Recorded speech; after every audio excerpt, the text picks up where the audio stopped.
Hi hello friends, ಹೇಗಿದ್ದೀರಾ? ನಾನು ನಿಮ್ಮ ಆರಾಮದನ್. ಫ್ರೆಂಡ್ಸ್, ಎಲ್ಲರೂ ಚೆನ್ನಾಗಿದ್ದೀರಾ ಅಂದ್ಕೊಳ್ತೇನೆ. ಮತ್ತು ನಿಮ್ಮ ಆಶೀರ್ವಾದ, ನಿಮ್ಮ ಬೆಂಬಲ ಸದಾ ನನ್ನ ಮೇಲೆ ಹೀಗೆ ಇರಲಿ ಅಂತ ಹೇಳ್ತಾ ಇವತ್ತು ಒಂದು ಮುಖ್ಯವಾದ ವಿಷಯನ ಮಾತಾಡೋಣ ಅಂತ ಬಂದಿದ್ದೀನಿ. ಅದಕ್ಕೂ ಮುಂಚೆ ನಂದು ಒಂದು ಸ್ಮಾಲ್ ರಿಕ್ವೆಸ್ಟ್ ಅಂತ ಅಂದರೆ, ಇನ್ನೂ ನನ್ನ ಚಾನಲನ್ನು ಯಾರೆಲ್ಲ ಸಬ್ಸ್ಕ್ರೈಬ್ ಮಾಡ್ಕೊಂಡಿಲ್ಲ ಪ್ಲೀಸ್ ಸಬ್ಸ್ಕ್ರೈಬ್ ಮಾಡ್ಕೊಳ್ಳಿ.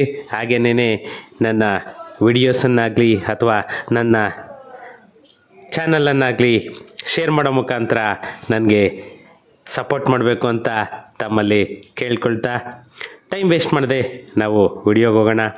ಫ್ರೆಂಡ್ಸ್, ಇವತ್ತು ಒಂದು ಮುಖ್ಯವಾದ ವಿಷಯದ ಬಗ್ಗೆ ಮಾತಾಡೋಣ ಅಂತ ಹೇಳಿದೆ.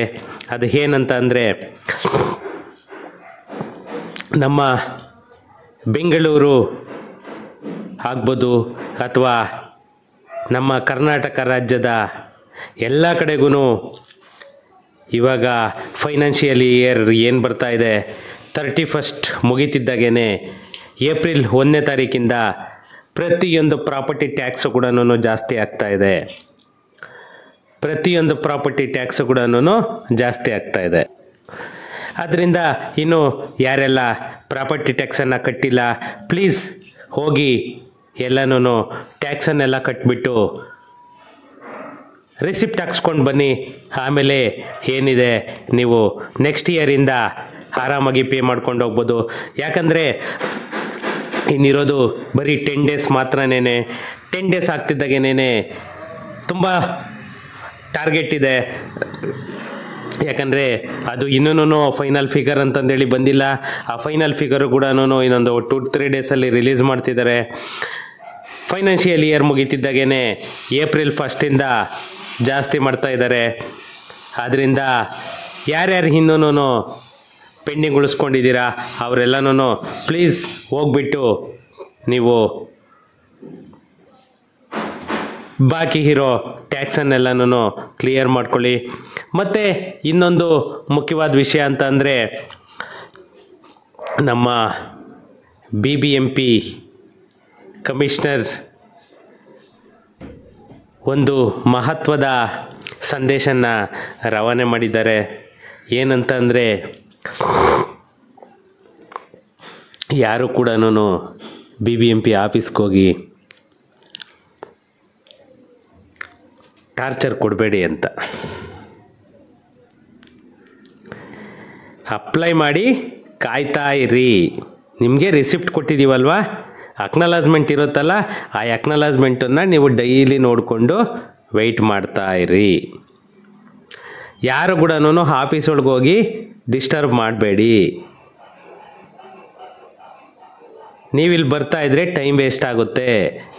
ಆ ಇದರಲ್ಲೇ ನಿಮಗೆ ಅಧಿಕಾರಿಗಳು ಇನ್ನೂ ಡಿಲೇ ಮಾಡ್ತಾರೆ ಕೆಲಸ ಅಂತ ಹೇಳಿಬಿಟ್ಟು BBMPಯಿಂದ ಒಂದು ಮಹತ್ವದ ಸಂದೇಶನ ಕಳಿಸಿದ್ದಾರೆ. ಈ ನೋಡಿ, ಇವ್ರು ಹೆಂಗಿದ್ದಾರೆ ಅಂತಂದರೆ, ಟ್ಯಾಕ್ಸ್ ಜಾಸ್ತಿ ಮಾಡ್ತೀವಂತ ಹೇಳ್ತಾ ಇರೋರು ಇವರೇ.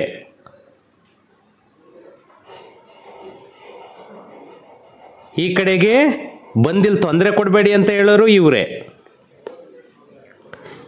ಖಾತಾಗ ಅಪ್ಲೈ ಮಾಡಬೇಕಂತೆ, ಅಪ್ಲೈ ಮಾಡಿಬಿಟ್ಟು ವೆಯ್ಟ್ ಮಾಡಬೇಕಂತ.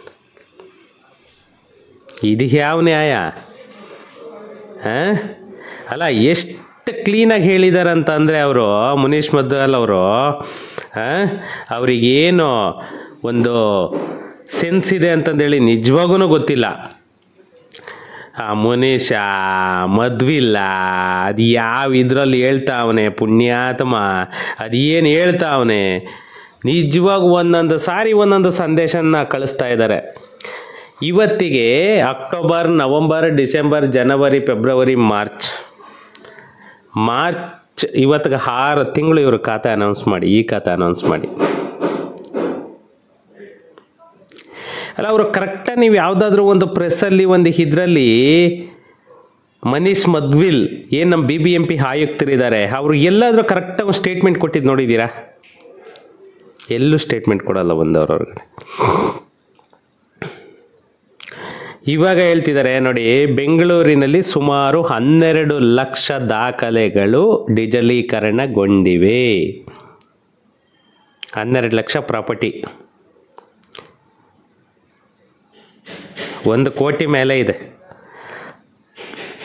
ಅದರಲ್ಲಿ 12 ಲಕ್ಷ ಪ್ರಾಪರ್ಟಿಗಳು ಆಲ್ರೆಡಿ ಡಿಜಿಟಲೀಕರಣಗೊಂಡಿವೆ. ಮತ್ತು ಈ ಖಾತಾ ಅರ್ಜಿಗಳು ಏನು ಬರ್ತಾ ಇದೆ, ಆ ಈ ಖಾತಾ ಅರ್ಜಿಗಳನ್ನ ಎಲ್ಲನೂ ಪ್ರತಿಯೊಂದು ಕೂಡ ವೆರಿಫಿಕೇಷನ್ಗೆ ಇದು ಮಾಡ್ತಾ ಇದ್ದೀವಿ. ಆ ವೆರಿಫಿಕೇಷನ್ಗೆ ಹೋಗ್ತಾ ಇರೋದೇನೆ ವಿಳಂಬ ಆಗ್ತಿರೋದು ಎಲ್ಲ ಕೆಲಸನೂ. ಯಾವುದೇ ನಾಗರಿಕರಾಗಲಿ BBMP ಅಥವಾ ಬೆಂಗಳೂರು 1 ಅಥವಾ ಸೇವಾ ಸಿಂಧು ಕೇಂದ್ರ ಅಲ್ಲೆಲ್ಲ ಹೋಗಿ ತೊಂದರೆ ಕೊಡಬೇಡಿ.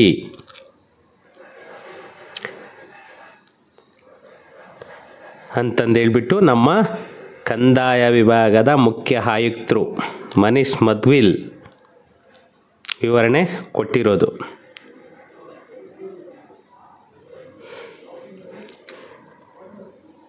ಅಧಿಕಾರಿಗಳು ಪ್ರತಿದಿನನೂ ನಾವೇನು ಅಪ್ಲಿಕೇಶನ್ ಹಾಕಿರ್ತೀವಿ ಆ ಅಪ್ಲಿಕೇಶನ್ಗಳನ್ನ ವಿಲೇವಾರಿ ಮಾಡುತ್ತಿದ್ದಾರೆ.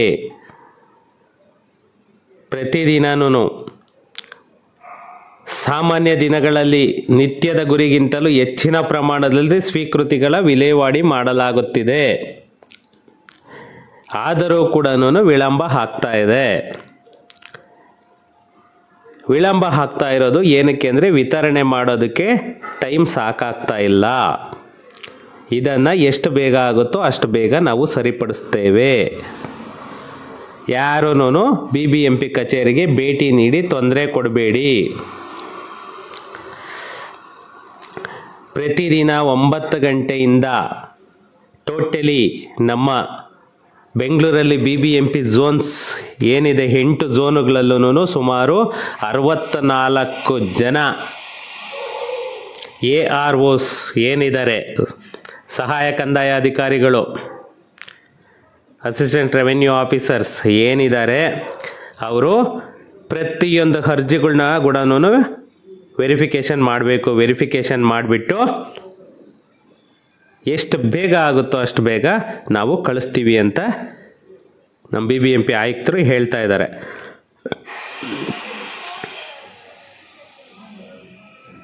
ಇವರು ಹೇಳ್ತಾ ಇರೋದಕ್ಕೂ ಅಲ್ಲಿ ಆಗ್ತಾ ಇರೋದಕ್ಕೂ ಸಂಬಂಧನೇ ಇಲ್ಲ. ಪ್ರತಿದಿನ ಮೀಟಿಂಗ್ ಅಂತೆ, ಪ್ರತಿದಿನ ಅಪ್ಡೇಟ್ ಕೊಡಬೇಕಂತೆ ಅವರು AROs. ಇವತ್ತೆಷ್ಟಾಯಿತು, ಇವತ್ತೇನಾಯಿತು, ಇವತ್ತು ಇದಾಯಿತು, ಇವತ್ತು ಅದಾಯಿತು ಅಂತ.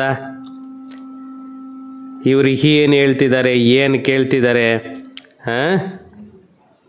ಅದು ನೋಡಿ, ಪರಿಶೀಲನೆ ವೇಳೆ ಈ ಸಹಾಯಕ ಕಂದಾಯ ಅಧಿಕಾರಿಗಳು ನಾಗರಿಕ ಖಾತಾ ಅರ್ಜಿಗಳನ್ನು ವಿಲೇವಾರಿ ಮಾಡಲು ಸಾಧ್ಯವಾಗುತ್ತಿಲ್ಲ. ಆದ್ದರಿಂದ ಕೊಂಚ ಕಾಯಬೇಕು.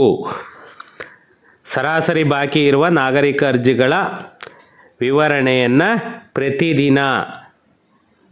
ಪ್ರತಿದಿನನೂ ವಿಡಿಯೋ ಕಾನ್ಫರೆನ್ಸ್ ಮೂಲಕ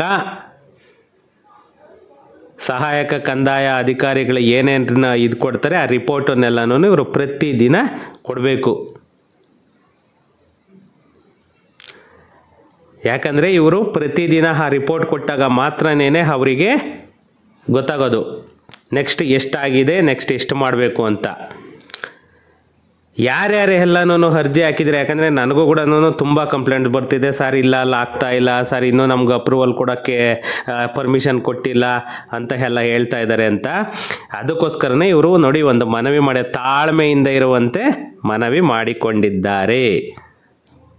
ಇಲ್ಲಿವರೆಗೂ ಫೈನಲ್ಲು 12 ಲಕ್ಷ ಅಪ್ಲಿಕೇಶನ್ಸ್ ಏನಾಗಿದೆ, ಅದರಲ್ಲಿ 2,71,000 ಖಾತಾ ಮಾತ್ರನೇ ಅಂತಿಮ ಈ ಖಾತಾ ವಿತರಣೆ ಆಗಿರೋದು. ಇವರು 12 ಲಕ್ಷ ಅಂತ ಏನು ಹೇಳಿದ್ರು, ಆ 12 ಲಕ್ಷ ಡಿಜಿಟಲ್ ಅಪ್ಲಿಕೇಶನ್ಸ್ ಬಂದಿದೆ. ಅದರಲ್ಲಿ 2,71,000 ಈ ಖಾತಾಗಳನ್ನ ಇವರು ಕೊಟ್ಟಿದ್ದಾರೆ.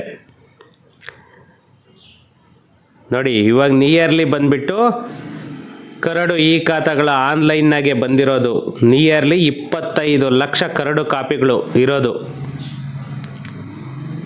ಅದರಲ್ಲಿ 2,87,000 ಅಂತಿಮ ಇ ಖಾತಾಗಳಿಗೆ ಅರ್ಜಿ.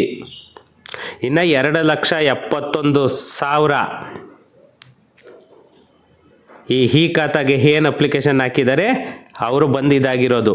ಮತ್ತು ನಾಗರಿಕರು ಅರ್ಜಿ ಸಲ್ಲಿಸಿದ 2 ದಿನದಲ್ಲಿ ಯಾವುದೇ ಒಬ್ಬರು ಇನ್ನು ಮುಂದೆ ಯಾರೇ ಅಪ್ಲಿಕೇಶನ್ ಇದು ಮಾಡಿದ್ರು ಕೂಡ ಅವರಿಗೆ 2 ದಿನದಲ್ಲಿ ಅಂತಿಮ ಇ ಖಾತಾ, ಸರಾಸರಿ ಅಂತಿಮ ಇ ಖಾತಾವನ್ನು 2 ದಿನದಲ್ಲಿ ನೀಡಲಾಗುತ್ತದೆ.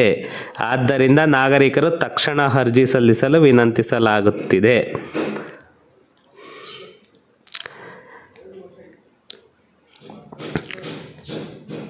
ಇನ್ನೊಂದು ಏನು ಇದು ಮಾಡ್ಕೊಂಡಿದ್ದಾರೆ ನೋಡಿ, ವಲಯವಾರು ಇ ಖಾತಾ ವಿತರಣೆಗೆ ಕ್ರಮ. ಎಲ್ಲ ಕಡೆಗೂ ಕೊಟ್ಕೊಂಡ್ರೆ ಏನಾಗುತ್ತೆ, 64 ಜನ AROs ಇದ್ದಾರೆ, 64 ಜನನೂ ಕೊಟ್ಕೊಂಡೋದ್ರೆ ಏನಾಗುತ್ತೆ, ನಾಗರಿಕರಿಂದ ಬರುವ ಇ ಖಾತಾ ಅರ್ಜಿಗಳ ದೈನಂದಿನ ವಿಲೇವಾರಿಯು ದಿನನಿತ್ಯದ ಸ್ವೀಕೃತಿಗಿಂತ ಹೆಚ್ಚಾಗಿ ಮಾಡಲಾಗುತ್ತಿದೆ. ಜೊತೆಗೆ ಈಗಾಗಲೇ ವಿತರಣೆ ಮಾಡಿರುವ ಅಂತಿಮ ಇ ಖಾತಾಗಳ 8 ವಲಯವಾರು ಮಾಹಿತಿ ಕೂಡ BBMP ಅವರು ಇಲ್ಲಿ ಕೊಟ್ಟಿದ್ದಾರೆ, ಎಷ್ಟೆಷ್ಟು ಏನೇನು ಅಂತ ಹೇಳ್ಬಿಟ್ಟು. ಯಾವುದೇ ಒಬ್ಬ ಸಹಾಯಕ ಕಂದಾಯ ಅಧಿಕಾರಿ ಅಂದರೆ AROs ಇ ಖಾತಾ ಅರ್ಜಿಗಳನ್ನು ವಿಲೇವಾರಿ ಮಾಡಲು ಸಮರ್ಥವಾಗಿದ್ದಾರಂತೆ. ಸರಾಸರಿ ಬಾಕಿ ಇರುವ ನಾಗರಿಕ ಅರ್ಜಿಗಳನ್ನು 1 ದಿನದಲ್ಲಿ ವಿಲೇವಾರಿ ಮಾಡಲಿದ್ದೇವೆ. ಆದ ಕಾರಣ ಅರ್ಜಿ ಸಲ್ಲಿಸಿದ ನಂತರ ಕಾದರೆ ಶೀಘ್ರದಲ್ಲೇ ಈ ಖಾತಾ ಪಡೆಯಬಹುದು. ಅಂದರೆ ಇನ್ಮೇಲೆ ಎಷ್ಟು ಬೇಗ ಆಗುತ್ತೋ ಅಷ್ಟು ಬೇಗ ತ್ವರಿತಗತಿಯಲ್ಲಿ ನಾವು ವಿತರಣೆ ಮಾಡೋದಕ್ಕೆ ಪ್ರಯತ್ನ ಪಡ್ತೇವೆ ಅಂತ ಹೇಳಿಬಿಟ್ಟು ನಮ್ಮ ಮಧ್ವಿಲ್ ಅವರು ಹೇಳಿದ್ದಾರೆ. ರಾಜರಾಜೇಶ್ವರಿ ನಗರ ಬೊಮ್ಮನಹಳ್ಳಿ ವಲಯದಲ್ಲೇನೇ ಅತಿ ಹೆಚ್ಚಾಗಿ ವಿತರಣೆ ಮಾಡಲಾಗಿದೆ. ಇನ್ನು ಇಲ್ಲಿ ನೋಡಿ ಕೊಟ್ಟಿದ್ದಾರೆ ವಲಯವಾರು.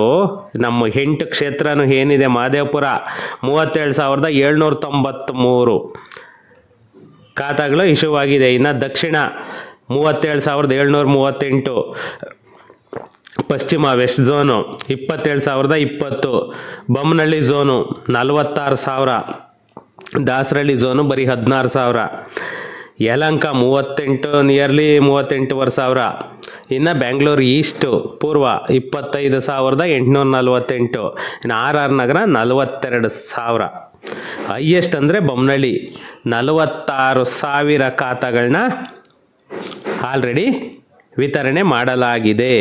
ಒಟ್ಟು 2,71,927 ಅಂತಿಮ ಇ ಖಾತಾ ಅಂದರೆ ಫೈನಲ್ ಇ ಖಾತಾ ಏನಿದೆ ಆ ಇ ಖಾತಾನ ಆಲ್ರೆಡಿ ಇಶ್ಯೂ ಮಾಡಿದ್ದಾರೆ. ಪ್ರತಿಯೊಬ್ಬರಿಗೂ ಇಶ್ಯೂ ಮಾಡ್ತೇವೆ. ಯಾಕಂತಂದರೆ ಇನ್ನೂ ನಮಗೆ ಅದು ಅಪ್ರೂವಲ್ ಕೊಟ್ಟಿಲ್ಲ, ಇನ್ನೂ ನಮ್ಗೆ ಆರ್ಡ್ರ್ ಬಂದಿಲ್ಲ ಅಂತ ಯಾರ್ಯಾರೋ ಹೇಳ್ತಿದ್ದಾರೆ ಅಂತ ಹೇಳ್ತಾ ಇದ್ರು. ಅದೇನೂ ಇಲ್ಲ, ಪ್ರತಿಯೊಬ್ಬರಿಗೂ ನೀವೇನು ಅಪ್ಲೈ ಮಾಡಿದ್ದೀರಾ ಪ್ರತಿಯೊಬ್ಬರಿಗೂ ಈ ಖಾತಾ ಸಿಗುತ್ತೆ. ಏನಂದರೆ ಸ್ವಲ್ಪ ಅಲ್ಲಿ ಡಿಲೇ ಆಗ್ತಾ ಇದೆ, ಆದ್ದರಿಂದ ಪ್ರತಿಯೊಬ್ಬರು ಕೂಡ ವೆಯ್ಟ್ ಮಾಡಿ, ಖಂಡಿತ ನಿಮ್ಮ ಖಾತಾ ನಿಮಗೆ ಸಿಗುತ್ತೆ. ಯಾರು ಕೂಡ ನಮ್ಮದಲ್ಲಿ ಏನೋ ಅವರು ಏನು ವಿತರಣೆ ಮಾಡ್ತಾರಾ ಇಲ್ವಾ, ಅವ್ರು ಕೊಡ್ತಾರಾ ಇಲ್ವಾ ಅಂತ ತುಂಬ ಕನ್ಫ್ಯೂಷನಲ್ಲಿದ್ದೀರಾ. ಅದೇನು ಕನ್ಫ್ಯೂಷನ್ ಇಟ್ಕೋಬೇಡಿ. ಯಾಕಂದರೆ ಯಾರ್ಯಾರು BBMP ಲಿಮಿಟಲ್ಲಿ ಖಾತಾಗೆ ಅಪ್ಲೈ ಮಾಡಿದ್ದೀರಾ, ಯಾರೋ ಬೆಳಗ್ಗೆ ಹೇಳ್ತಾ ಇದ್ರು ಸರ್ ನಾನು 1 ತಿಂಗಳಾಯಿತು ಇನ್ನೂ ಬಂದಿಲ್ಲ ಅಂತ. ಯಾಕಂದರೆ ಅಲ್ಲಿ AROs ಕಡಿಮೆ ಇದ್ದಾರೆ, ಅವ್ರದ್ದು ವೆರಿಫಿಕೇಷನ್ ಆಗಬೇಕು. ವೆರಿಫಿಕೇಷನ್ ಆಗಿ ಅವ್ರದ್ದು ಅಪ್ರೂವಲ್ ಆಗಲೇಬೇಕು. ಅಪ್ರೂವಲ್ ಆದಮೇಲೆ ಮಾತ್ರನೇ ನಿಮಗೆ ಫೈನಲ್ ಈ ಖಾತಾ ಅನ್ನೋದನ್ನು ನಿಮ್ಗೆ ಇಶ್ಯೂ ಮಾಡೋದು. ಆದ್ದರಿಂದ ಸ್ವಲ್ಪ ಟೈಮ್ ತಗೊಳ್ಳುತ್ತೆ, ಸ್ವಲ್ಪ ವೆಯ್ಟ್ ಮಾಡಿ. ಎಲ್ಲರಿಗೂ ಈ ಖಾತಾ ಯಾರ್ಯಾರು ಅಪ್ಲೈ ಮಾಡಿದ್ದೀರಾ ಅವರೆಲ್ಲರಿಗೂ ಸಿಗುತ್ತೆ. ರಿಜೆಕ್ಟ್ ಏನಾದರೂ ಆಗಿತ್ತು ಅಂತಂದರೆ ನಿಮ್ಗೆ ಇಮ್ಮಿಡಿಯೇಟ್ ಮೆಸೇಜ್ ಬರುತ್ತೆ. ಅಪ್ರೂವಲ್ ಆಗಿದ್ರು ಕೂಡ ನಿಮಗೆ ರೆಫರೆನ್ಸ್ ನಂಬರ್ ಬಂದಿರುತ್ತೆ. ಆರಾಮಾಗಿ ನೀವು ಅಲ್ಲಿ ಹೋಗಿ ಫೈನಲ್ ಈ ಖಾತಾನ ತೊಗೊಳ್ಬೋದು. ಇಲ್ಲ ಅಂತಂದರೆ ನೀವು ಡೌನ್ಲೋಡ್ ಆದರೂ ಮಾಡ್ಕೊಳ್ಬೋದು. ಓಕೆ ಫ್ರೆಂಡ್ಸ್, ಸಿಗೋಣ ನೆಕ್ಸ್ಟ್ ವಿಡಿಯೋದಲ್ಲಿ. Thank you.